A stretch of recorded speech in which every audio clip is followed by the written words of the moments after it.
Hello and welcome to this Is It Really Wednesday Already edition of the Purple Journal Podcast, brought to you by VikingsJournal.com, PurplePTSD.com, and our relatively new sponsor, SkullYourHome.com, which is a site if you're looking for a house in the metro area. You need like check a it out. weird sound drop for it. Yeah, considering I can't even get my wireless headphones to work, I'm not sure if I can figure that step out, but that interjection right there was from Mr. Luke Braun, who is a senior writer at PurplePTSD.com, and Hey, Joes. Hey, hello. you're senior. Are you that old already, Luke? Right. I didn't realize that. No. Nice. People age like the president when they hang out with me, so. And then we have the other Joe Orberly, who is a senior writer over at VikingsJournal.com. He also writes for PurplePTSD.com every Wednesday, as he did today. How you doing, man? I'm good. I resemble that remark of a senior writer, so there you go. Yeah, it's you earned it. I'll say that much. But Every day.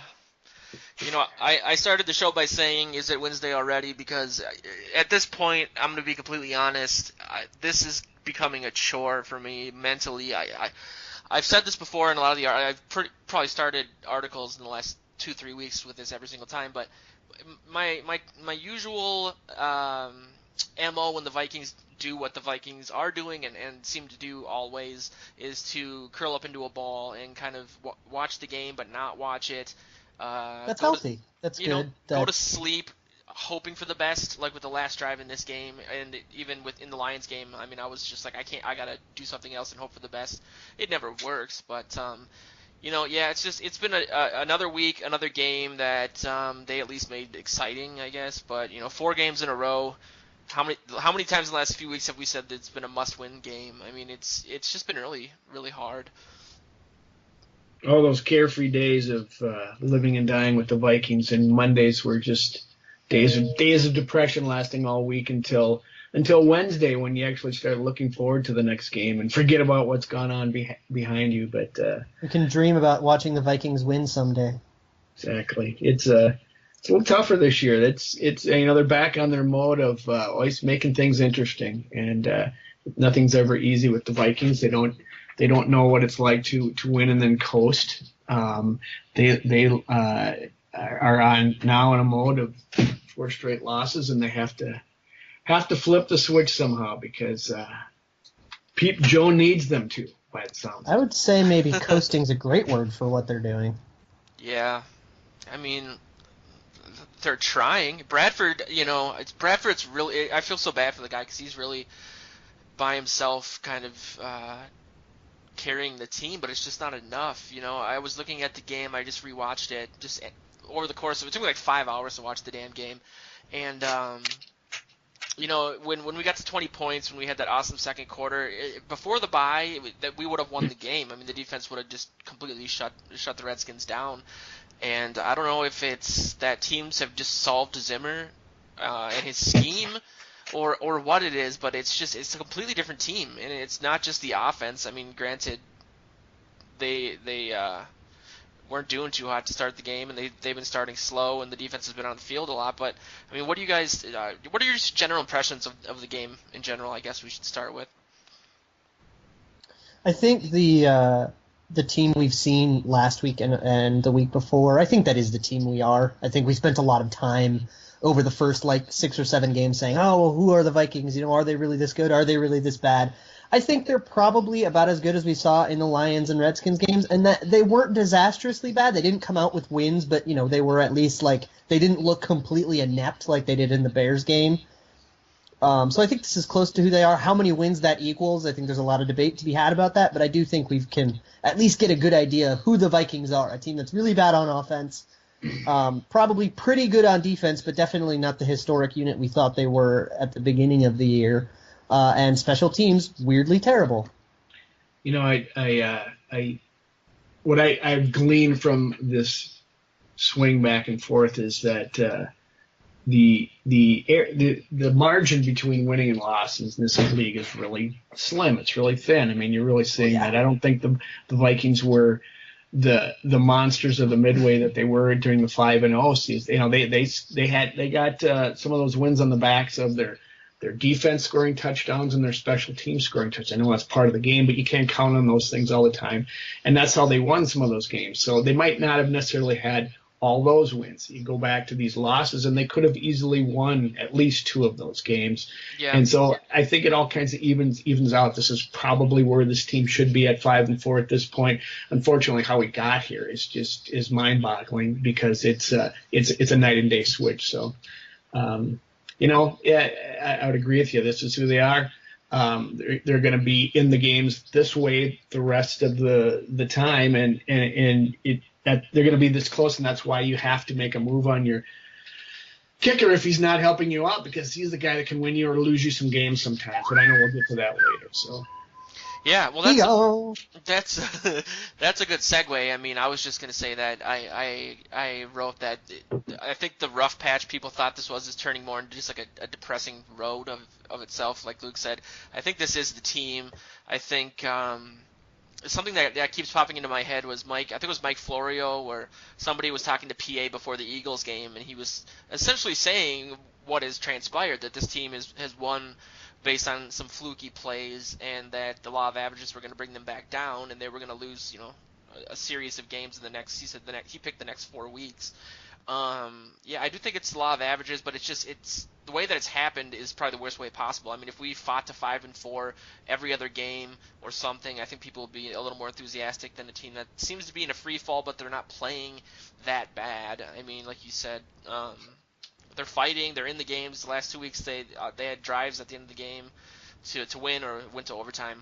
I don't know. I just think that I saw a stat where our defense before the bye was pressuring the quarterback on like 30, maybe 35% of dropbacks, and now it's like around 15% or 19% or something. I guess I know that last week, Luke, you had said that we need Floyd back because Stefan isn't really known as a pass rusher, but he seems to do a really good job stuffing the run. But he's a good starting quality run blocking player. I do think that we miss him in terms of generating pressure. Although we've seen downticks in the pressure that Everson Griffin and Daniil Hunter have been generating too. Hunter more so than Griffin, and Robeson has actually been not that great at all this year. So we've seen some players that we've been able to rely on in the past kind of take a decline, and I think that has more of an impact on it all than like, oh, they figured out the scheme, or the point of the scheme wasn't that it was some gimmick. It actually had, tangible and repeatable benefits, but the players are just not playing as well. Does it still have those benefits, do you think? I mean, it seems like it's... Sure, it puts players in positions to succeed, but they have to execute well, and players like Anthony Barr and Brian Robeson have not been doing that. That's where the problem lies. Yeah, man. I mean, I was going to put this on the agenda, and I forgot, but it seems like Barr is either a non-factor, or I don't want to say a liability, but he's not playing like we should have. I wouldn't say a liability. No, but he's just not playing, I guess, to the level that we all expected him to. I don't know. He doesn't seem to be as much as a focus of the defense as maybe we thought he was going to be. But I don't really know, Joe. What do you think the fix is? Then just the players need to play better.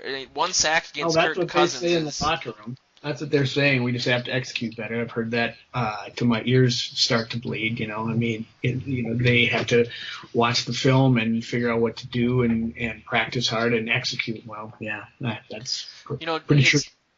Something I wanted to touch on, though, speaks to this a little bit. Something you mentioned earlier, Joe, was that Bradford's doing well, and is he doing it all alone? And I've been hearing a lot of that. Past weeks that he's been great. Zimmer says he's been doing a great job, and blah blah blah blah, and the numbers back it up. And frankly, I don't necessarily agree with it to that extreme, because I think he's fine. I think he's done well, but I'm not sure how much more than just a manager he is back there, because I know the offensive line is not great. I know there's no running game. I understand that. He's only throwing quick passes right out of the backfield at such an alarmingly high rate that are just short, quick passes. I saw a stat, 6.4 yards is the average pass. The ball passes past the line of scrimmage. Once in a while you got to have your quarterback win you some games. You've got to have him throw the ball downfield to loosen things up and be accurate. And he's great. I'm not trying to knock him, but you he's have not. to use him, right? Yeah. Pardon me. You're right. He is good. You got to use him. Yes, and it's just I'd like to see more from him. I see him skittish back there. I see him sacking himself from time to time. I see Definitely. him, and I understand that he's a human being. I don't see him walk through the locker room. He's a sentient human being. Nobody likes to get knocked around, and it's our nature to try to avoid it. But Brett Favre, you see him standing there knowing he's going to get drilled, constantly, and he takes it. It's part of the job. So I just want a little more out of him, before I'm going to call him great like a lot of people are. So I think it's a matter of circumstance. I mean, and you explained it really well, but I don't know how much more he can do considering the variables that have been presented. I think he started the game, I saw a stat against the Redskins, like 24 of 29 in passing, and those were a lot of short passes. I just don't know if there's the opportunity for him to throw the ball down the field considering what the line's been doing. I guess this makes me want to throw up, but, I was so encouraged by the play of Jake Long, and I sent him a tweet wishing him luck with his surgery, and he liked it, and I fangirled like crazy. But rewatching the game, there's like 10 seconds left. This is like the perfect way to describe the season. There's 10 seconds left, or maybe 20. Bradford drops back. Clemmings gets a holding call. Bradford gets sacked but gets rid of the ball, and then Jake Long falls over backwards for no reason and explodes his Achilles. Like, it was the microcosm of the season right there. Clemmings screwing up, Bradford getting hit, and Long getting out for the season, all in the course of one play with very little time left on the clock. So. And what did Boone say today? He said 10th or 11th new face on the offensive line in 11 games. It's amazing. It's kind of amazing that Jake Long tore his Achilles on that play and wasn't the worst offensive lineman on the play. That's exactly it, man. It just sucks, and I know Boone, I don't know, Joe, if the quote you just used came from Boone. I know you wrote an article about this, but yeah, good. I guess Boone has kind of promoted himself or tried to get the word out through the media that he wants to play left tackle, and Zimmer didn't like that. He didn't like how he did it. I mean, he spoke to the media before he spoke to him. The word was that he had Boone was talking to his position coach, Tony Speranos, after the game, and then Monday at his press conference, Zimmer seemed a little butthurt that the media knew this before he did and talked to him about it. And then we talked with him today at Winter Park, and asked him. And he was very clear to tell everybody, well, that's still the coach's decision, and still we'll see what they do. And I don't know, but you could tell the way he was talking, the way he was reacting to the questions, that he's going to move to the left. And in my opinion, he's going to move to the left. They'll put in Searles, and they'll go from there. They'll get the 5 best players they got on the field and see what they can do. So I think I'm really for this. You're not? No, I am. I am really in favor of moving Boone to. Oh, I'm sorry. You were talking about Clemmings. My bad. No, he was talking about Boone to left tackle. That's what he was talking about. I'm crazy. That's what I said. said. Oh, that is what you said. Oh, yeah. I misunderstood. And, no, I definitely want Boone at the left, and then Searles at left guard. I actually think Boone and Searles could be decent together. I think Searles at left guard has been better than Searles at right tackle was, and Clemmings, I don't know, he'll be bad anywhere, but we're like out of humans, so whatever. I think that Boone has got that attitude, that snarly attitude that you need as a tough offensive lineman. Why not put him out there and let him do battle with some of these guys? And and Searles did all right at left guard, I agree. And Clemmings, I think if they move him anymore, he'll be next going to a padded room. So leave him over there. And see what he can do. I mean, he has moments, but he's great. He's not great, but it's probably the best they're going to do. It's the 5 best players. Get them all out there and see what you can do. Yeah, Boone is definitely big enough, but he seems to be getting hurt relatively often, so I don't have a lot of faith that he'll make it through the season anyway. But it's hard to rag on the team simply because it's just been like an unprecedented amount of nonsense. Like every week we're losing. The news is dominated by either an injury, a coaching change, or now losing our kicker.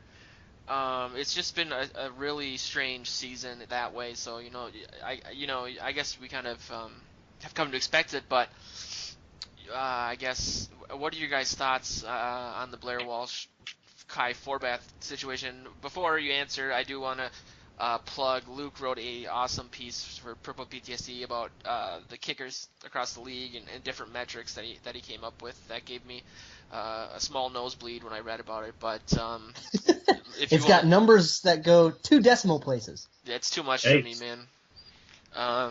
Yeah, I took a look at that piece too, and he did a nice job on it. I mean, when you really start looking at it, I'll let you comment on it, Luke. But they had to make this move, right? Yeah. It was over. I mean, I think it's interesting. I've been listening to kind of the reactions to this around the different, podcasts and articles and stuff, and a lot of people are saying, oh, they made Blair Walsh a scapegoat. It's not his fault we were losing games. It's like, well, maybe not, but like he was definitely the worst kicker in the league by about any way you can look at kicking skill. So yeah, I don't understand that. The worst of something in the league, like go get a replacement level guy, like that's conventional wisdom. I don't care if it's his fault or not that the game was lost. Like, yeah, there's other things that need to be addressed, but like he was the worst kicker in the league. That line of reasoning bothers me. I was just gonna say, like, just because they're releasing him, it doesn't mean that they're saying it's entirely his fault that we've lost 4 games in a row. Like, we got rid of Blair Walsh, we're fine now. Like, no, nobody's thinking that. That wasn't the reason behind it, and I do want to say, as somebody who was happy with it and who has actually been saying this since the Seattle game, which I know people get mad if we bring up the Seattle game because apparently the past doesn't matter when you're analyzing a player's ability. But just because we didn't want him on the team as a player doesn't mean we don't like him as a person or that we wanted to ruin his life. He's still going to get 7-8 million through the next couple of years for this. So it's not a personal thing. I don't understand, and I'm new to this, so maybe Joe, since you're the elder. Is this a normal response that people have, protecting somebody so personally and sending them cards?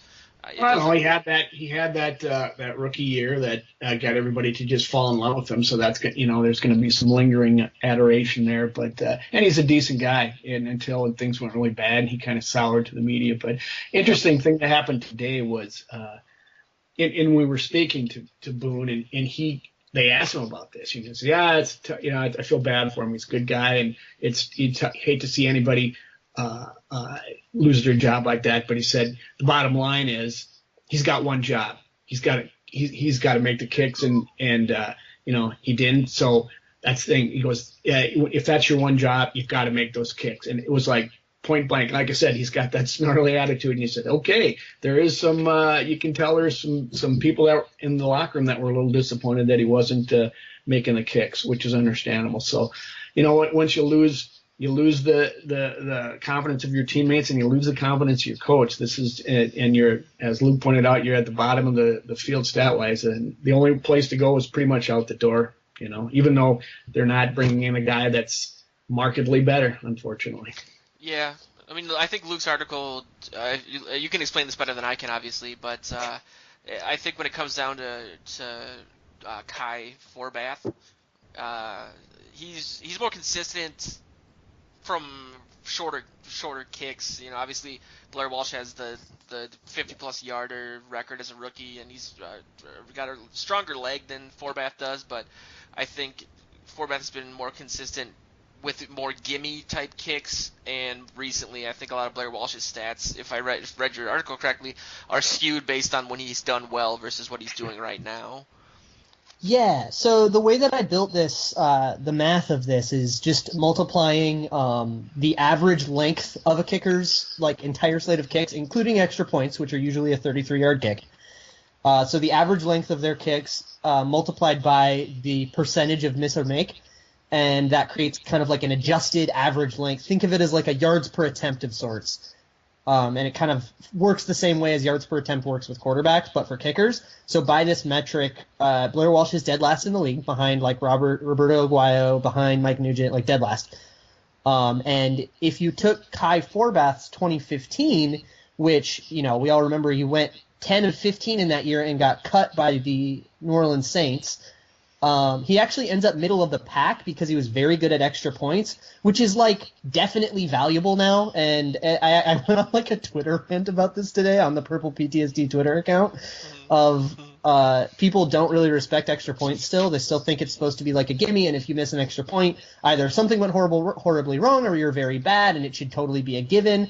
It is not a given at all. There are only 12 kickers in the league that have not missed an extra point yet, which means that 20 of them have. So average kickers are missing some level of extra points. So a kicker that's good at extra points is actually really good. Do you think that rate is going to decline as people get more used to the length change? Do you think that they're still just probably? It probably won't be ever. It probably will take a long time to be as consistent as it was before the rule change. But I hate do. That rule change. Oh, I disagree a lot. I love it. I think it's just they'll kick them with the same frequency they kick 31-yard field goals, won't they? They actually kicked 33-yard field goals with a higher frequency before the rule change, and I think it changes the way that kickers have to practice, and it makes kicking overall harder. Yeah, I think it's different. Which I love it. I think that play was like just a throwaway play. Either make it matter or get rid of it, and I'm glad they picked one. I guess I'm on the get rid of it side because growing up, you're expecting a 7-point touchdown, and for me as a Vikings fan, the second they changed that rule, I just thought we're going to go to the Super Bowl and miss by an extra point. Like when you complicate things, that's a given. It just gives me more things to worry about, I guess, is the way I approach it. What I don't understand is how come more people are not going for two, like Pittsburgh. Like, I guess the average. I wrote a great article about going for two is like 50%. I thought they were making, and if it's 50%, that's all 1 point extra points. So yeah, I mean, I can understand. 538 wrote a great article about this. Pardon me? In the wake of that. 538, the stats website, wrote a phenomenal article about exactly that in the wake of the Cowboys-Steelers game because they missed a bunch of two-pointers, and then the whole narrative flipped of you should never go for two, which is stupid because of short-term results. Didn't Seattle try to go for two against New England or something? I was listening to Bill Burr's podcast, so this is where I'm getting my information. I think they did. They had a 7-point lead at the end, and they figured why make it 8, make it 9, and make it a 2-score game. Yep. And the game. It didn't get it and kind of mattered, but that definitely is the right choice to go for it. For sure. I mean, I understand why the Vikings don't do it because they would just hand it off to Asiata up the middle and lose, but other teams. I have thoughts on that too. I was looking. I saw a stat that the Vikings are like 5 of 14 on third or fourth and ones, and it's starting to drive me crazy because it's the same play, same result. I don't know when you have a rushing game that has been this bad. Averaging 2.7 yards per carry. There was an article that broke down. I think it was what's that guy's name from ESPN? Gosling. Gosling. Yeah, yep. He wrote a great article with screenshots on one of a play with like 7 minutes left in the third quarter where the Vikings had a 3rd and 1, and they were getting momentum from the second quarter. They just had the first 3 and out for this Redskins, which is I guess the Redskins only had like 9 3 and outs all season, and they showed essentially how bad the running game is. They brought in an extra offensive lineman. They had Zach Lyon up there, and they just can't seem to get any push is the problem. We talked about Bradford kind of doing things on his own, but I don't know where I'm going with this is should we just try to win as many games as possible till AP comes back and hope that he can return to form? Or I don't think AP can fix it at his age. I mean, it's a systemic problem. We have like no offensive linemen left. Like they're going to be bad for the rest of the season. We have to find a way to win with a bad offensive line. And if you've got a quarterback who's averaging 6.4 yards per pass play, why don't you try throwing a pass play on 3rd and 1? Yes. I mean, I know that oh my God, I'm so with you. Oh, pardon me?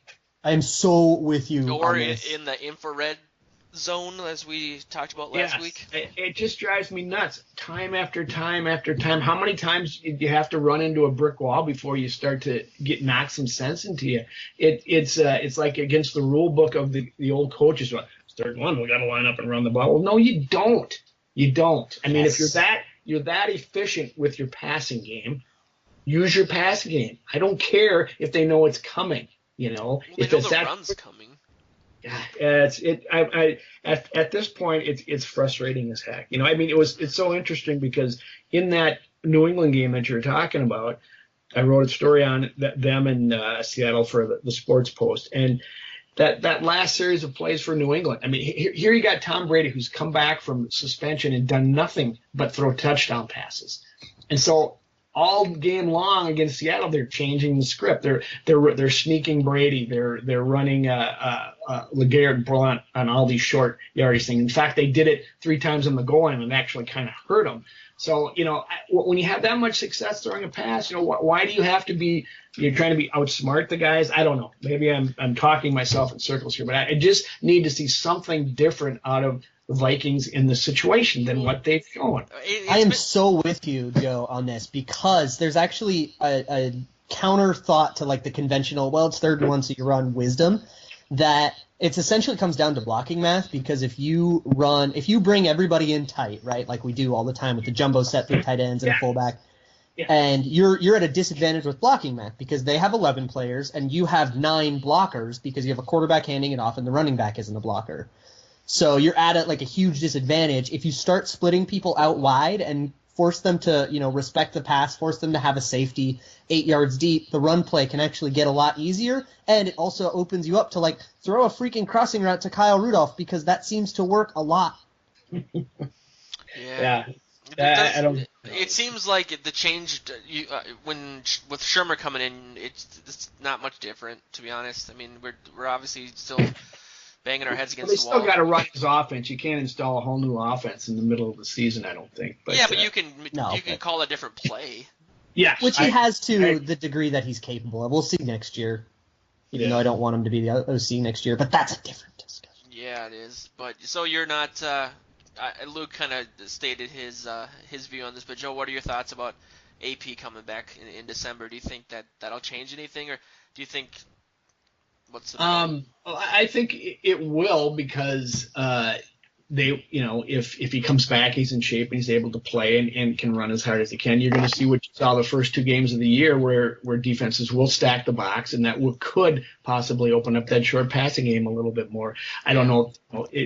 That's not a panacea. It's not going to cure everything, but it's going to be different. It's going to give these people a different look that they haven't seen this entire season, and they're going to have to adjust to it somehow.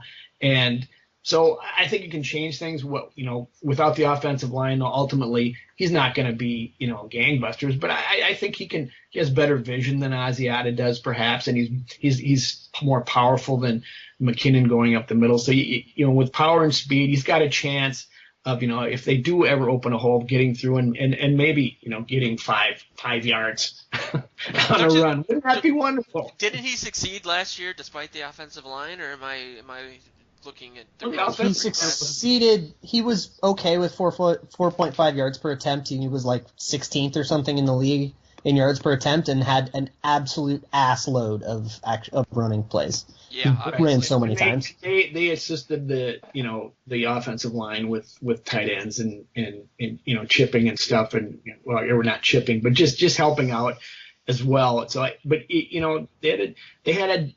That's the other thing with offensive line is consistency. They all talked about it. Boone talked about how many times at the beginning of the year, once we play together and know who each other is, and, we'll get better. Well, they haven't had the opportunity to do that this year. They did last year, and that obviously helped them. It's the same 5 guys, the only team in the league that had all 5 guys play the entire year. For sure. And Adrian Peterson notwithstanding, the run blocking last year was okay.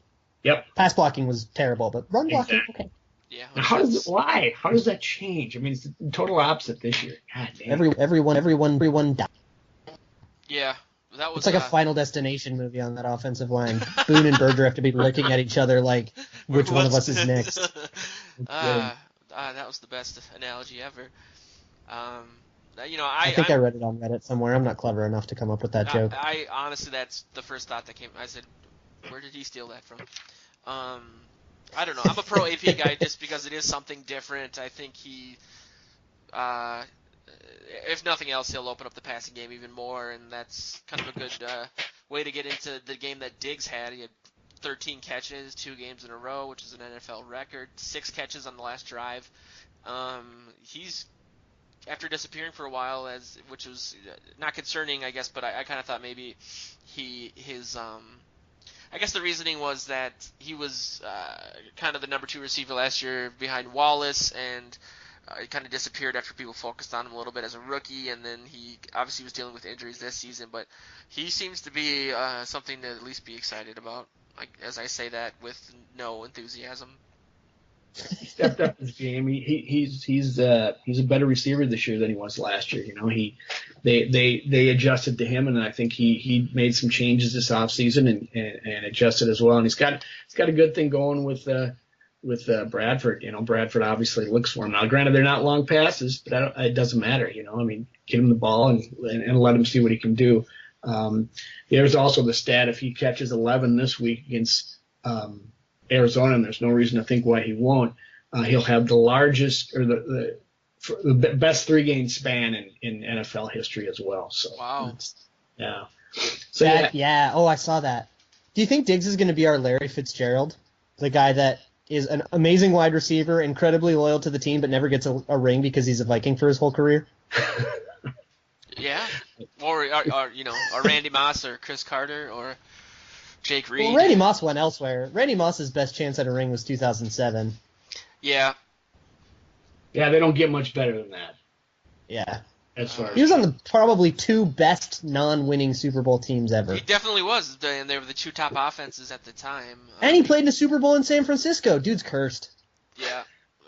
I'm a huge Moss guy, so I kind of feel bad for him, but I feel terrible for him. I love Moss. You see know, the 30 for 30 on him? Oh my God. Yeah, the Rand University. Yeah. Oh my God. It's just like heart wrenching. I have this great story that explains the type of Vikings fan that I don't get along with very well. I was at work in this office building in Edina, and I was on the top floor. And this was after the season you guys talked about. I had a T-shirt, it had Moss on it, said Randy Moss, NFL record for touchdowns, 23 touchdowns, and it was him catching a touchdown. It was like a big ugly shirt. And I was in the elevator. It stopped at the 7th floor. A guy gets in, and he sees Randy Moss on my shirt, and he goes, "Randy Moss, huh?" And I go, "Yep." And he goes, "He sucks. He hasn't done shit since he left Minnesota." And I'm like, "Look at my shirt. Read what it says, dude." Like, didn't he break records in that 2007 season? Yeah, that was it. Single season reception record. That's what the shirt said. Single season touchdown record, 23 touchdowns, 2007 or 2008, like the year I was in. As he was saying it, it was right there on the shirt, and I was like, "Oh, all right, man." Like, yeah, he's been terrible since he left. Like, I don't know if the guys thought he was still in Oakland or what, but that's my. He was pretty bad in Oakland. Oakland was garbage. He didn't care out in Oakland. Oh, and who was the head coach? Norv Turner. Jesus. Oh, no. Yep. Little tidbit for you. Wow, that's a showstopper right there. Yeah. Wow. What a phenomenal tie back. Dude, I am not going to lie, and this is going to ruin my credibility, and I hate people like this, but when we lost Moss, I've gone to training camp every year of my life, even as a preemie infant that had jaundice. I was down there. And essentially, when Moss got traded, I the relevance I'm not catching, but that's okay. Go ahead, Joe. I was in a little of your Johns, but okay. Go ahead. I was in one of those portable heaters for babies on the sideline. Okay. Oh my God. But I was so mad at the team and Red McCombs when we traded Moss that I bought an NFL Sunday ticket. I bought Moss's Oakland jersey. I changed my whole a man cave into Oakland colors. I still have all these Oakland blankets that my ex-girlfriend made for me, and so it was rough when he was in Oakland. But that's how big of a fan of Randy Moss I was, and how much I hated Red McCombs at the time. I had to kind of skip training camp for 2 seasons and kind of root for the Raiders, and so. You were a member of Raider Nation. Did you paint up? I didn't get there yet. Okay, all right. Never stab anyone. That's this is important. We'll talk off. If you painted up, you could have covered the jaundice, maybe. It still flares up every once in a while.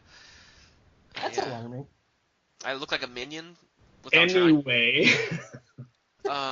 This has gone to a terrible place. Hey man, I want people to know me as a person. And I think Joe had a jaundice on the agenda, so I just had to go along. Check mark right through it, and with that we can. I guess segue into the team that plays like they have jaundice with the Vikings. I mean, we kind we're of gonna get killed by the jaundice. we we all touched on this, but what do you guys see in regards to the rest of the season? I mean, not that we need to make predictions, but I mean, at this point, should we just be happy with a 500 record, or do you guys think that no. something can change for us to want to fight to win the division? You know, since I guess I go back to my earlier statement as I think the margin between wins and losses is really slim, and the NFC North is still right there for the grasping. Even at this point, it'd be a real major disappointment in my mind if they don't make the playoffs, because I think if they can pull out of the tailspin here, win this week, and it's going to be a tall order. I think that would give them some confidence going into Thanksgiving. They go back and get a game up and a half, or a game up on Detroit in the division. The Packers are done. And then you've got the Jaguars, you've got the Bears, you've got some other winnable games remaining, and so I don't think they can settle. A 500 record would be a major disappointment, and more heads would be falling.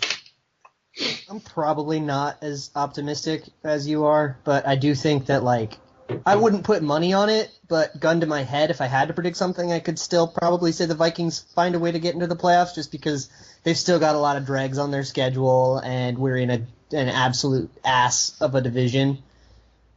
The Packers just got blown out by the Titans. That happened, and it was not a fluke. They're bad. No, they're falling apart. Oh, and I just saw something. Mike Florio just wrote an entire article, being super sassy toward Aaron Rodgers. Okay, sorry. Anyways, I love that. No, what did he say? That's juicy. So Aaron Rodgers in a press conference was like, yeah, don't listen to the media, especially guys like Mike Florio.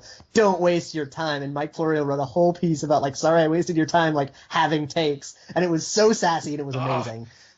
Not to bring it back to Randy Moss again, but one of my favorite moments that I've tried to find on YouTube, because I want to have it play on our homepage, a repeat, was Moss telling off Suhan in the locker room. If you guys remember that. I don't remember that. No, he's like, I read your article. It was BS. You might as well just leave, because I'm never talking to you again. You're garbage. And it was yes. I'm not a big Suhan fan I love it. To begin with, but anyway. Yeah, the door's open. We should be panicking, though. The Vikings should be definitely, looking at every single thing, being how can we string together 4 or 5 wins? Because you need 4 or 5 more wins to get in the playoffs, right? You need 9 or 10 wins to win this division. Agreed. And you only have 7 games left, so you need to be scrambling to find a way to get your team to a place where it can string together 4 or 5 wins, even though you've got teams like the Jags and the Bears. The Colts, we might not win that one. The Cardinals, I remember the days when we thought the Cardinals were bad and that we could win that game. Now I'm not very optimistic at all. We've got some easy games on the schedule, but they're not all easy games, and we're going to have to find a way to put a game out there and not just accidentally back our way into the playoffs and hope we can get a first round exit. I think you got to win these next 2. There's no question. Yeah. It's essential. They lose them both, and it's the complete opposite. Then you need to do a miraculous win out to even bring the playoffs. And the team doesn't do that. They won't. They've been too shell shocked to this point to crawl back from that. If they lose these next 2, I would say then they're done, and you can just hope and pray for 500. But I think they got to win these 2, and I think they will. Go ahead, Joe. What were you going to say? I was just going to say I think that Lions game might come back to kill us at the end of the season. I think that was a big loss, in the division. Not if they win on Thanksgiving. If they win over there, then it's all even, and the Vikings would still have a rough tiebreaker thing. Yeah, definitely. And the Bears isn't a gimme either. Obviously, Jay Cutler somehow sliced and diced us. That one I would take money on. That we'd win? Yes. Was that in Chicago? Win Thanksgiving? It was in Chicago. We're talking about the Bears. Bears. Oh, the home Bears game. Yeah, the home. Yeah. I'm about 10 seconds behind in my brain right now. Join the club. Do you have jaundice? I don't think so. I don't know. We did hang out once, and maybe shared a water, so I would get tested. But I had a nice Caesar wrap. plug for Nokomis Coffee Shop. Yeah, I don't know, man. I just don't have a lot of.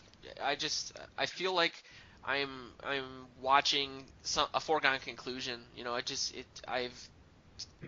don't want to be overly negative because I'm the host of a freaking podcast and I run a website, but You have PTSD.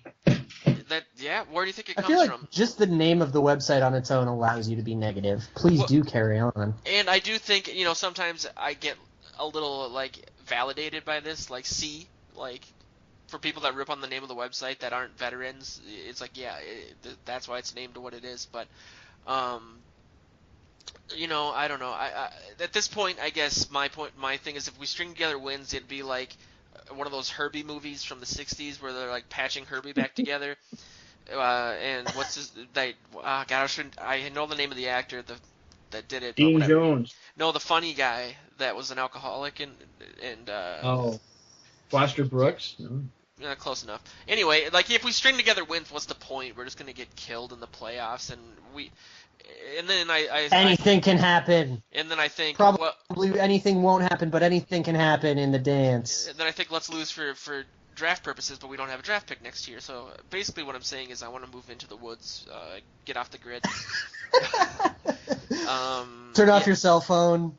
Take a spirit journey. Exactly, man. Read Into the Wild and then duplicate the story. And that's, I guess, a good segue into the Arizona game. I mean, I know from what I've read, they're going to put Patrick Peterson on Diggs. I have on the agenda is this must-win number 5 in a row, which we just talked about. Joe said we have to win this and the game after. But what do you think the keys to the game are? I guess do you guys, the Cardinals aren't that great. I mean, what about Skull Your Home? That's where you shouldn't go in the woods. You should go to Skull Your Home. Yeah, if I need to look for a cabin, if I can find a nice wooded patch up in White Bear Lake, Skull Your Home is the sponsor of the show. Probably won't be after this, but it's run by Nick Wimpris. He's a friend of mine. We met through Vikings channels. Actually sponsored. He does a purple party out at White Bear Lake every year, and the last 2 years that we've kind of worked together, I sponsored the first one and avoided the second one, but they're 0 for 2, but they're still fun. He's a great realtor. He's a big Vikings fan first and foremost. He really wants to work with other Vikings fans. He thinks that kind of they're on the same wavelength. They understand each other in a different way, and he's a cool guy. He does business the old-fashioned way. He's straight up. He doesn't wheel and deal. He's a pretty straight up guy. So if you're looking for a house, especially east of the metro, go to SkullYourHome.com. Nick Wimpris is the realtor. And if you're looking to move to Arizona, like a lot of people from Minnesota were doing about 10 years ago, at least a lot of my friends from college, you be a Cardinals fan, they're 4-4. They're not the powerhouse that they were last year. I don't know if they got the kind of hangover that comes from getting completely destroyed in the NFC Championship. If this is their 2002, for example. They're 4-1. Got that tie. Who'd they tie? They tied Seattle 6-6 in a phenomenal kicker game. Barn burner. That's like a game from were they wearing leather helmets? That game was amazing. It was. I enjoyed it. That was. If you like defensive games, pull that baby up on Game Pass or whatever other CD method you have of watching it. I think Blair Walsh has the last several minutes of that game on loop to see all those missed kicks, so he knows it's not just me. Those were both worse than his playoff miss. Yes, they were. I think they were 19 and 24. Wow. And they weren't even close. Yeah. Oh, my God, it was amazing. Every part of that game was awesome. Man, see, this is what happens when the Vikings lose. I shut out the NFL completely, and this is the first I'm hearing of any of this. You should do that, man. You're missing out. So you were saying predictions for the rest of the season, or I guess we did that? No, just what you guys were thinking about the Cardinals game. Keys to the game, segue into predictions as we do. We got time. I'm on 2 knees praying. This one looks bad. Ooh. They got a good offense. Not as good as you might think. Scoring wise, they're 20th in the league with a 22.4 per game. but they're better than the Vikings, obviously. And their defense, the defenses are both comparable. I mean, they're they're both in the top 3 in yards given up and points given up. So that's kind of a wash. But the Vikings, unfortunately, don't have the offensive firepower they do. And David Johnson is he's a beast. He's catching passes out of the backfield, scoring. And he's got 9 rushing touchdowns. So he's going to be tough to stop. Larry Fitzgerald, who's been their stud receiver this year, Malcolm Floyd, has disappeared off of 3 of my fantasy football teams. Should have made that trade, Joe. Yes, they should have. And he's dinged up a little bit, so I don't know if he'll play. He's coming back into his home crowd, and who knows how many more times he'll get to do that. But God, I'm just an optimist. I figured, like I say, that they're not that good. Even though they were in the playoffs with the Vikings last year, and you thought they both had postseason aspirations this year, but they're both hanging on by their toenails, and so I think it's going to be another close game. It's going to come down to a Nick Forbath field goal, and the Vikings will win 20. Forbath, sorry, Forbath. Kai Forbath. He's Cobra Kai. What did I say, Nick? Oh my goodness. Okay. And I live in his hometown. Anyway, 20 UCLA to 17. guy. With a Kai field goal, Kai, kick it. 20-17. Always in. Kai, 20-17. Correct, sir. Wow. The NFL is crazy just in that when the season started and looking at the schedule, obviously before Teddy was injured, the thought was this was going to be a really tough game, and like you said, Joe, 2 teams that have playoff aspirations, and that it was going to perhaps be some sort of preview, at least at the bye, that this could be a preview of a game in the playoffs, but both teams really need to win, and I just don't, like I think a lot of the defensive stats obviously are skewed because of how well they did the first 5 games. Their points per game after the bye is got to be over. It was 21 for last week, so 26 points. It's probably 23 if I know my math, and it was 12 before the bye. I think the Cardinals offense is really balanced. Like you said, David Johnson's a beast.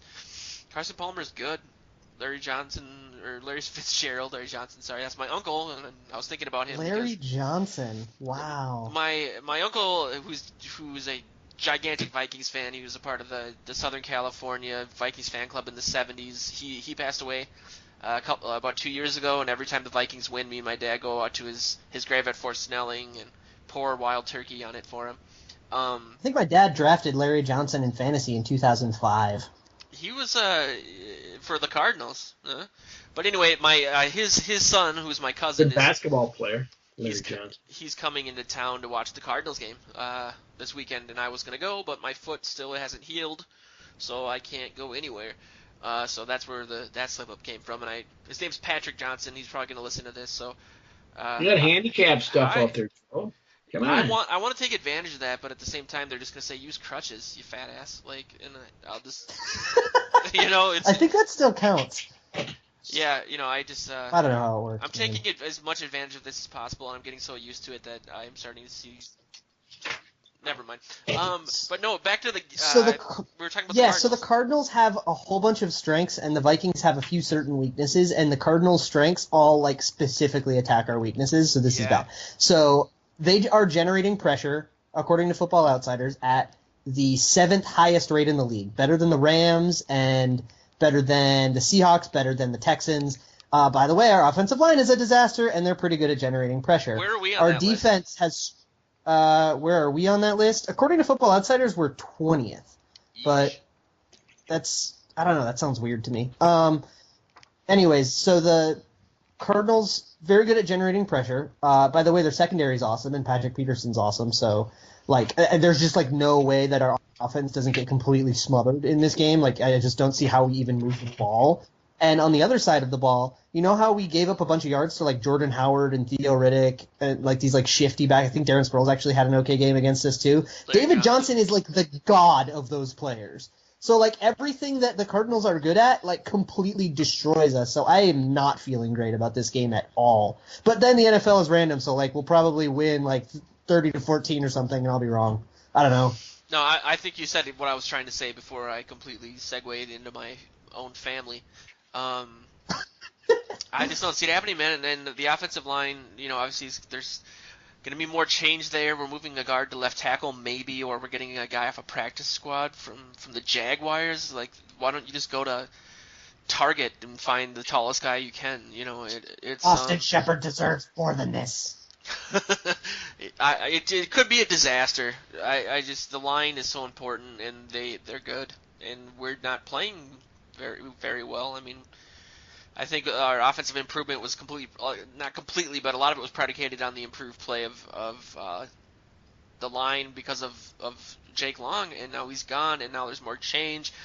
I think in Joe's article, to bring it back to that, Boone explained it probably best just by, which Joe already brought up, but just saying, you don't know, if you don't play, having played next to the guy before, you don't know the way he, obviously, like, his mannerisms, how he does things.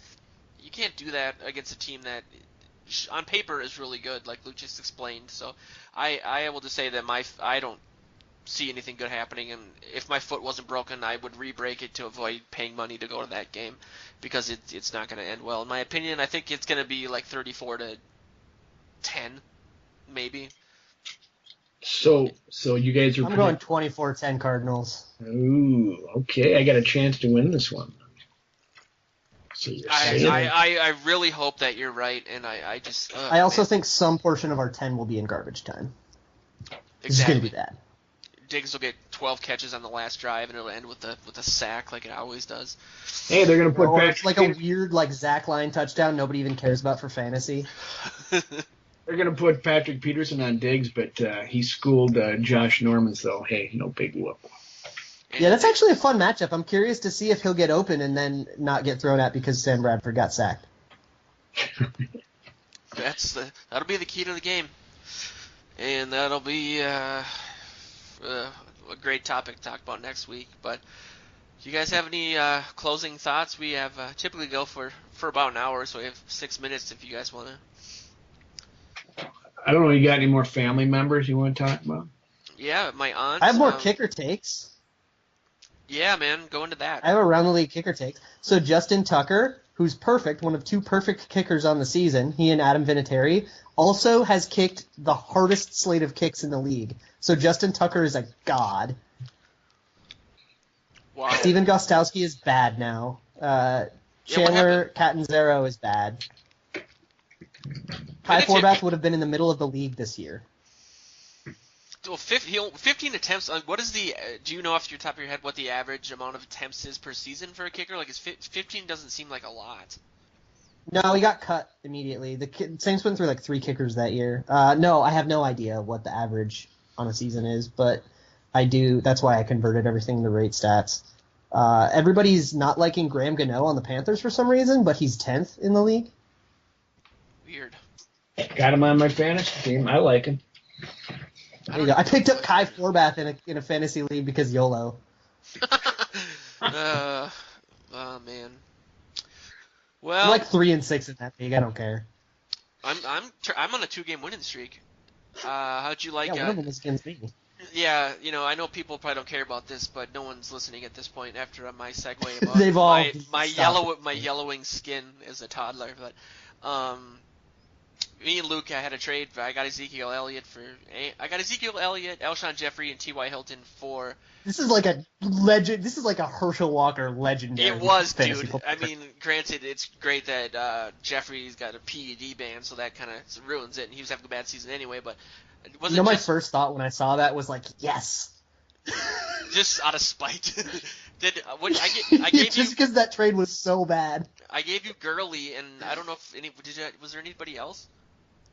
Gurley, Matt Stafford, and I was desperate for a quarterback, so that worked out. Although then I got Matt Ryan off waivers later, so it didn't even matter. And Alan Hearns, who I had to drop because of bye week hell, and someone else got him. Note to self: trade with Luke.